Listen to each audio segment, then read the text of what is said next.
Welcome to the Oligo News. Today's breaking news comes from northern Gaza, where Hamas fighters have officially handed over an Israeli captive to the International Committee of the Red Cross (ICRC). This development comes amid ongoing tensions, negotiations, and ceasefire discussions. Stay tuned as we provide you with a detailed analysis, expert opinions, and insights into what this means for the Israel-Palestine war. According to latest reports, Hamas fighters have transferred an Israeli hostage to the ICRC in northern Gaza.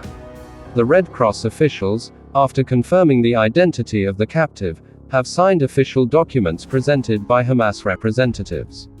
This is a significant moment in the ongoing Israel-Gaza war, as it marks another humanitarian release amid rising global calls for a ceasefire and hostage negotiations.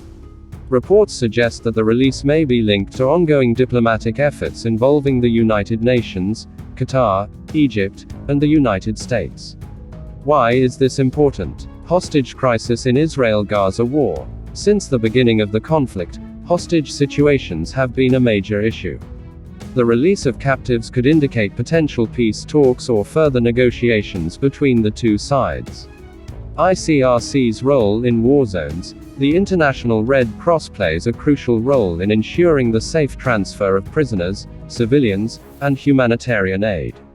Their involvement means that both sides are willing to use a neutral organization to facilitate releases.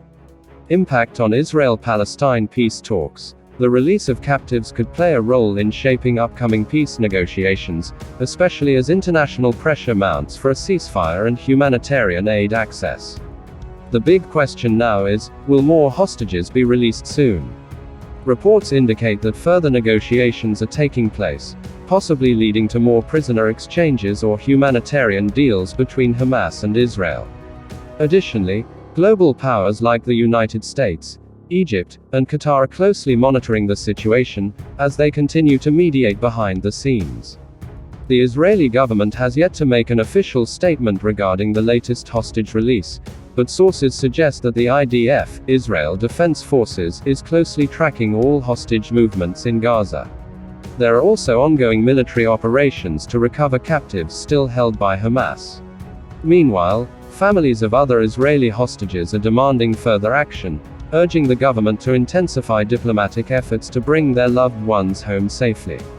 Hamas officials have not provided much detail, but reports indicate that they may use hostage releases as a bargaining strategy in negotiations. Some believe Hamas could be pushing for a long-term ceasefire, the release of Palestinian prisoners from Israeli jails, increased humanitarian aid to Gaza. 1. The United Nations (UN) calls for a humanitarian ceasefire have grown stronger. UN officials have urged all sides to allow more aid into Gaza. 2. The United States. The US government has been actively involved in negotiations and has welcomed any steps toward a peaceful resolution. 3. Egypt and Qatar. Both countries have played a key role as mediators, helping to secure previous hostage deals. As hostages are released, the situation in Gaza remains dire.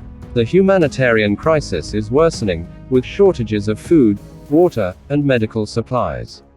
Aid organizations continue to call for safe corridors to deliver essential supplies. The ICRC's involvement in hostage transfers shows that international humanitarian agencies are still operational in Gaza, despite ongoing bombardments and military operations. What to expect in the coming days?